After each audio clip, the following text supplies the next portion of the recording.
Welcome to this video on Deep Dive into DPDP Act 2023. In this second part, we move from legal basics to practical implementation, focusing on the data lifecycle and core processing principles required by the Act.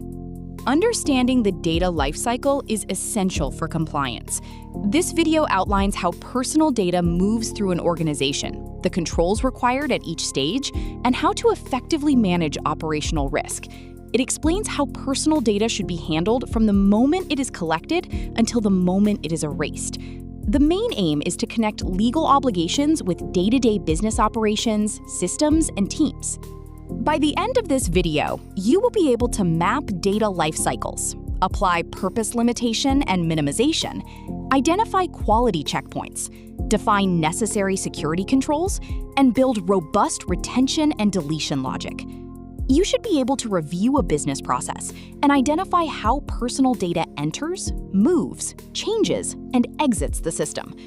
You should also be able to spot where legal and control failures are most likely to occur.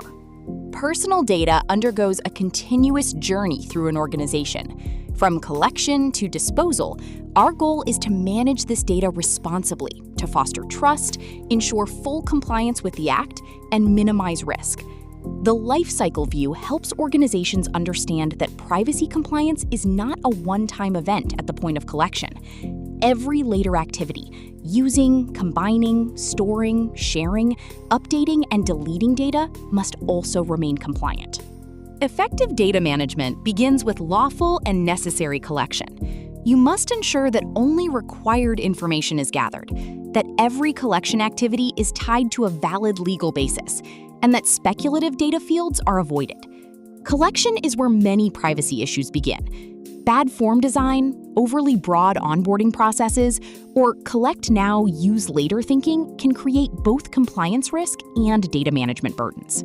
Purpose is paramount. Data must only be used for the specific purposes stated at the time of collection.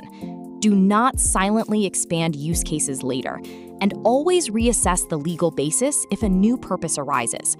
A common mistake is function creep. Data collected for one narrow purpose later gets reused for analytics, marketing, employee scoring, or unrelated outreach.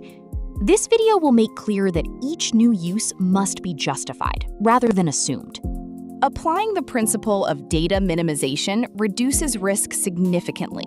By asking only for necessary data, limiting optional fields, and streamlining collection, storage, and sharing, you improve security and lower compliance costs. Minimization is one of the most practical privacy controls because it reduces exposure across the whole lifecycle. If unnecessary data is never collected, it does not need to be secured, updated, shared, retained, or deleted later. To manage data properly, you must know what you hold. Labeling datasets by purpose, owner, and system, and maintaining an accurate data processing inventory are essential practices for accountability and governance. Data classification is not explicitly framed as a separate statutory principle in the Act, but it is essential to implementing compliance. Without knowing what data exists, where it sits, and why it is held, an organization cannot manage notice, access, accuracy, retention, or deletion effectively. Maintaining high data quality is a legal obligation. You must ensure that data remains complete, accurate, and consistent across all systems, especially when shared with other data fiduciaries or during update workflows. This matters especially in HR, lending, healthcare, education, telecom, and customer verification contexts. If wrong data influences a decision or is shared onward inaccurately, the risk is both legal and reputational. You must strictly limit who can access data and why. This is achieved through role-based access, adhering to the need-to-know principle, logging activities, and maintaining strict control over any internal reuse of data. Privacy failures are not caused only by hackers. They also arise from weak internal governance. Access should match job role, and reuse of personal data across departments should be governed by purpose and authorization controls. Responsibility does not end when you share data. As a data fiduciary, you remain accountable for compliance.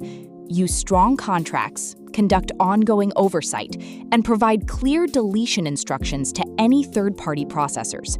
Vendors do not absorb the organization's privacy responsibility. If payroll providers, cloud vendors, CRM tools, or verification partners process data on the organization's behalf, the organization still needs visibility, contractual control, and operational assurance. You are required to protect the data in your possession or control. This involves applying reasonable security safeguards, protecting data both at rest and in use, and having a plan for breach detection and response. Security is part of the lifecycle, not as an isolated IT topic. Trainings should be provided accordingly. Storage decisions, access controls, backups, encryption, logging, and incident readiness all influence whether lifecycle management is actually compliant. Data should not be kept forever. Retain personal data only as long as necessary to serve the purpose for which it was collected. Regularly review inactivity and only store data beyond the original purpose if legally required. Retention is often undergoverned because businesses are better at collecting data than deleting it. Learners should understand that useful someday is not a strong retention rule under a purpose-based privacy framework. It is critical to end the data lifecycle properly.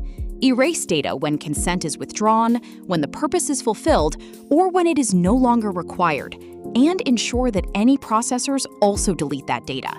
Deletion must be operational, not theoretical. If data remains in backups, vendor systems, exports, spreadsheets, or shadow systems without a valid reason, the organization may not be meeting its erasure obligations effectively. Finally, be aware of common pitfalls such as overcollection, uncontrolled reuse, or weak vendor oversight.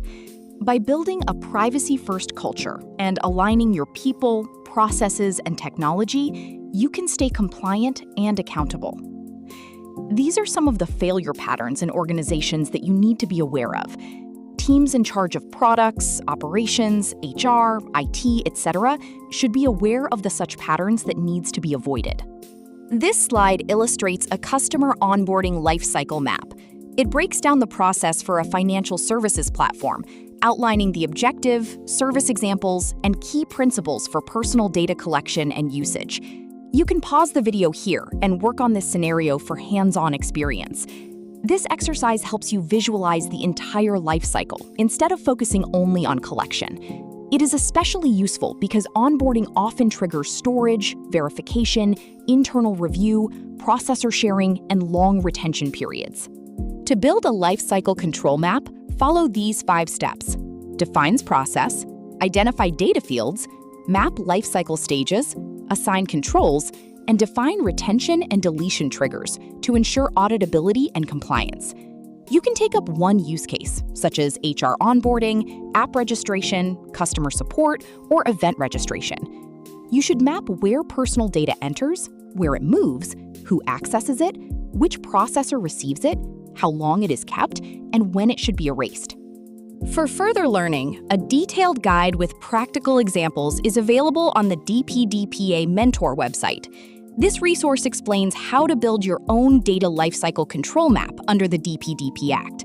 This guide is based on the steps provided in the previous slide, and various examples are provided for better understanding and practical usage. Remember these core principles. Purpose drives everything. Minimize collection by default, secure data at every step, update and delete when needed, and maintain accountability when working with data processors. The central message is that privacy compliance becomes easier when data is designed well from the start. A disciplined lifecycle approach improves not only legal compliance, but also system hygiene, user trust, and operational efficiency.